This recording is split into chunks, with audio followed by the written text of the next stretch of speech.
ये आज का जो आंदोलन है, हमारे देश के वामपंथी पार्टियों के तरफ से आह्वान किया गया है। 22 मई से लेकर 31 मई 2022 तक नरेंद्र मोदी के सरकार के द्वारा पिछले 8 सालों से जो झूठे प्रचार करके आम जनता से जुड़े हुई असली मुद्दों से लोगों को ध्यान भटकाने के लिए जो काम निरंतर किया जा रहा है, महंगाई आसमान छू रही है, जीडीपी रसातल में जा रहा है, बेरोजगारी 45 साल के सबसे बड़े अंक में 38% यहाँ बेरोजगारी है। इस देश के अंदर लोगों को रोजगार नहीं मिल रहा है। भारत सरकार के पास में रोजगार देने के लिए कोई योजना नहीं है, कहीं कंस्ट्रक्शन नहीं है, निर्माण क्षेत्र नहीं है, कोई ऐसा सेक्टर नहीं है जहां पर लोगों को रोजगार दिया जाए। और भारत सरकार असली मुद्दे से लोगों को ध्यान भटकाने के लिए मंदिर मस्जिद हिंदू मुस्लिम की बात कर रही है और बुलडोजर की बात कर रही है। ये सारी जगह यही हो रहा है। अभी आपने सुना होगा ताजमहल के ऊपर भी ये कहा जा रहा है कि ताजमहल के अंदर कुछ दूसरा है, इसकी खुदाई की जाना चाहिए। और इसी तरीके से अन्य जगहों पर ये कर रहे हैं। तो नफरत की राजनीति नरेंद्र मोदी की सरकार कर रही है, बीजेपी के लोग कर रहे हैं, आरएसएस के लोग कर रहे हैं और एक समुदाय विशेष पर काफ़ी आक्रमणकारी हमले कर रहे हैं, जिससे देश के संविधान धर्मनिरपेक्ष लोकतांत्रिक पद्धति खतरे में है। और हम वामपंथी पार्टियों के लोगों की नैतिक जिम्मेवारी थी, और वामपंथी पार्टियां एक पारदर्शी पार्टी है, किसान और मजदूरों की पार्टी है, देश और देशवासियों के प्रति पारदर्शी नीति बना करके काम करने वाली ये वामपंथी पार्टियां सरकार के नादिरशाही, सरकार के फांसीवादी अर्धवाद फांसीवादी नीति के खिलाफ में ये एक सप्ताह के जो आंदोलन देशव्यापी चलाया जा रहा है, उसी के कड़ी में आज छत्तीसगढ़ के औद्योगिक केंद्र कोरबा में कोरबा के सभी वामपंथी पार्टी और उनके जन संगठन के लोग मिल करके भारत सरकार के मजदूर विरोधी, किसान विरोधी, नौजवान विरोधी, महंगाई के खिलाफ और बेरोजगारी के खिलाफ आवाज़ लगा रहे हैं। भाईचारे को तोड़ने की बात की जा रही है, आपसी भाईचारे को तोड़ने की, ख़त्म करने की कोशिश की जा रही है, जो सदियों से हमारे देश में कायम रहा है। उसको बहाल करने के लिए, उसकी रक्षा करने के लिए वामपंथी लोग आज पूरे देश भर में एक सप्ताह से आंदोलन कर रहे हैं, सड़कों पर उतर रहे हैं। और इसी के कड़ी में हम सभी वामपंथी पार्टियों के लोग, जन संगठनों के लोग आज इस सन सिंह चौक पर कोरबा में ये विरोध प्रदर्शन कर रहे हैं। नरेंद्र मोदी की सरकार, हम ये कह सकते हैं कि अदानी अंबानी के दलाल हैं नरेंद्र मोदी।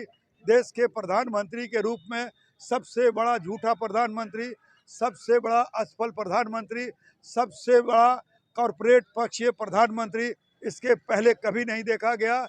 और ये किसान और मजदूरों के घोर विरोधी है। इनकी अर्ध फांसीवादी सोच मजदूरों के, किसानों के, छात्रों के, नौजवानों के, महिलाओं के बीच में आज घर कर गया है। लोग समझने लगे हैं और इन्हीं को समझाने के लिए हम वामपंथी विचारधारे के लोग, पार्टी के लोग, जन संगठन के लोग आज तानसेन चौक कोरबा पर हम आवाज़ लगा रहे हैं कि भारत सरकार अपनी नीतियां बदलो, नहीं तो हम बदल देंगे, हिंदुस्तान की जनता बदल देगी तुम्हें।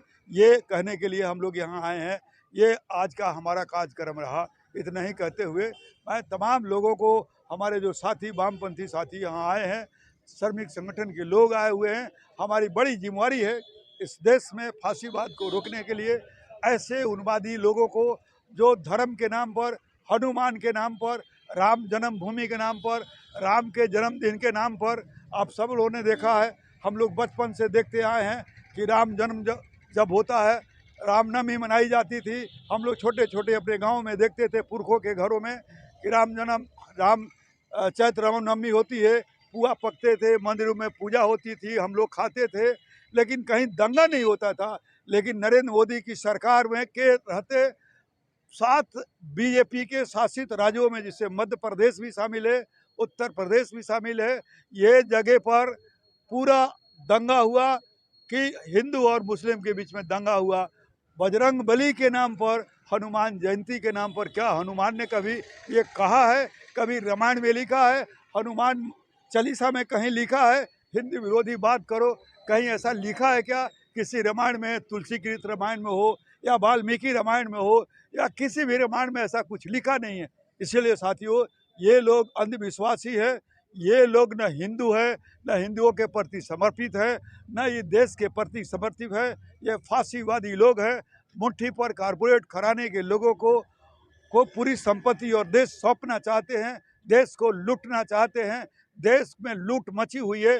सारी संसाधन, सारी पब्लिक सेक्टर यूनिट्स, सारे संसाधन अभी खेतों को भी बेचने की कोशिश की जा रही।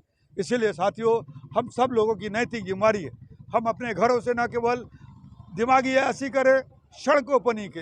ये फांसीवादी लोग जितने बर्बर होते हैं, जितने अत्याचारी होते हैं, उतने ही डरपोक होते हैं। अगर आप मैदान में रहोगे, आप इन्हें ललकारोगे, आप इन्हें चुनौती दोगे, तो ये दुम दबा के भाग जाएंगे। इसीलिए हम वामपंथी लोगों को कम से कम कोरबा एरिया में, जहाँ औद्योगिक क्षेत्र है, आप एक ऐसा साथियों को, नौजवान साथियों को एक टीम बनाओ जो जिसमें सैकड़ों की संख्या में लोग हों, और ज़रूरत पड़े तो आधे घंटे के अंदर कोरबा शहर में हम सैकड़ों की संख्या में वामपंथी विचारधारा रखने वाले लोग, देश की संविधान को रक्षा करने वाले, देश की रक्षा करने वाले लोगों को एक हुजूम सड़कों पर दिखे, ताकि लगे कि यहाँ पर ऐसे लोग भी हैं जो अमन और चैन चाहते हैं, ऐसे लोग हैं जो संविधान की रक्षा करते हैं, ऐसे लोग हैं जो भाईचारे को बनाए रखना चाहते हैं, ऐसे लोग भी हैं जो हमारे पुरानी संस्कृति को कायम रखना चाहते हैं। ये हमें संदेश देना होगा। और मैं समझता हूँ कि कोरबा से हम शुरुआत करते हैं। कोरबा में औद्योगिक क्षेत्र है, हमारे वामपंथी संगठनों का हर कारखाने और खदान के गेट पर हमारा संगठन है। अगर हम 10-10 लोगों को तैयार करते हैं, समर्पित कार्यकर्ता, तो सैकड़ों की संख्या में हम तैयार हो जाएंगे। और वो कार्यकर्ता जो पैसे पर बिक करके किराए के टट्टू के रूप में आकर के नहीं रहेगा, बल्कि नीतियों पर समर्पित रहेगा और संघर्ष करेगा देश और देश की रक्षा के लिए। इतना कहते हुए अब तमाम साथियों को क्रांतिकारी अभिवादन, लाल सलाम।